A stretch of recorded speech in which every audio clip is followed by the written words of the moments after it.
ඇමරිකාව ප්‍රමුඛ ඊශ්‍රායලය සහ ඉරානය අතර යුද ගැටුම් ආරම්භ වී අදට දින 105ක් ගතවන මොහොතේ මේ වන විට මැද පෙරදිග යුද උණුසුම තවත් උග්‍ර අතට පත තිබෙනවා. ඒ පසුගියද ඇමරිකානු හමුදාවට අයත් අපාචි වර්ගයේ හෙලිකොප්ටර් යානයක් ඉරාන් හමුදාව විසින් බිම හෙලීම සමගයි.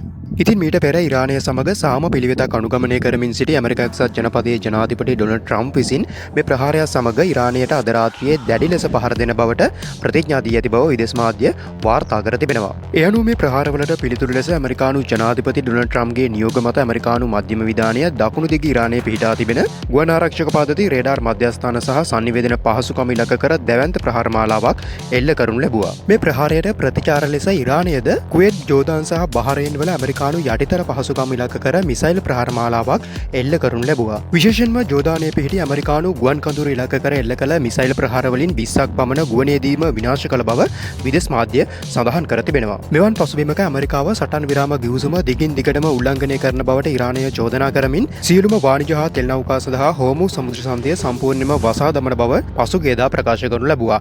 ඒ අනුව හෝමු සමුද්‍ර සන්ධිය හරහා ගමන් කරන ඕනෑම නෞකාවකට දැනුම් දීමකින් තොරව ප්‍රහාර එල්ල කරන බවද ඉරාන හමුදා වැඩිදුරටත් සඳහන් කර තිබෙනවා. මේ අතර ලෝකයේ බොරතෙල් ප්‍රවාහනයේ විශාල ප්‍රතිශතයක් සිදුවන හෝමු සමුද්‍ර සන්ධියේ හටගෙන ඇති නොසන්සුන්තාවය හේතුවෙන් මේ වන විට ලෝක වෙළඳ පොලේ තෙල් මිලද ඉහළ ගොස් තිබෙනවා. මේ කරුණු කාරණාත් එක්ක ඉරානය සහ ඇමරිකාව අතර සාමසාකච්ඡා ඉදිරියේදී බිඳවැටුණු හොත් ජාත්‍යන්තර වෙළඳපොළ තුළ තෙල් බැරලයක මිල ඇමරිකානු ඩොලර් 150ක් දක්වා ඉහළ යාමේ අවදානමක් පවතින බව බොහොමයක් වූ ජාත්‍යන්තර ආර්ථික විශ්ලේෂකයන් මේ වන විට අනතුරු අඟවා තිබෙනවා. ඒ වගේම ට්‍රූත් සටහනක් තබමින් ඇමරිකා එක්සත් ජනපදයේ ජනාධිපති ඩොනල්ඩ් ට්‍රම්ප් විසින් වැඩිදුරටත් සඳහන් කර තිබෙන්නේ ඉරානයේ නාවික හමුදාව, ගුවන් හමුදාව, රේඩාර් පද්ධති, ගුවන් යාන නාශක ආරක්ෂක පද්ධති සහ සියලුම ආරක්ෂක ව්‍යුහයන් මෙන්ම උන්ගේ ප්‍රහාරක හැකියාවද මේ වන විට ඉතාමත්ම වැඩි ප්‍රමාණයක් විනාශ වී ඇති බවයි. මීට අමතරව ඇමරිකානු ජනාධිපතිවරයා වැඩිදුරටත් සඳහන් කර තිබෙන්නේ නුදුරු අනාගතයේදීම ඉරානයේ කාග්දූපත සහ තෙල් යටිතල පහසුකම් සහිත ස්ථාන ඇමරිකානු ග්‍රහණයටගෙන ඔවුන්ගේ තෙල් හා ගෑස් වෙළඳපොලේ පූර්ණ පාලනය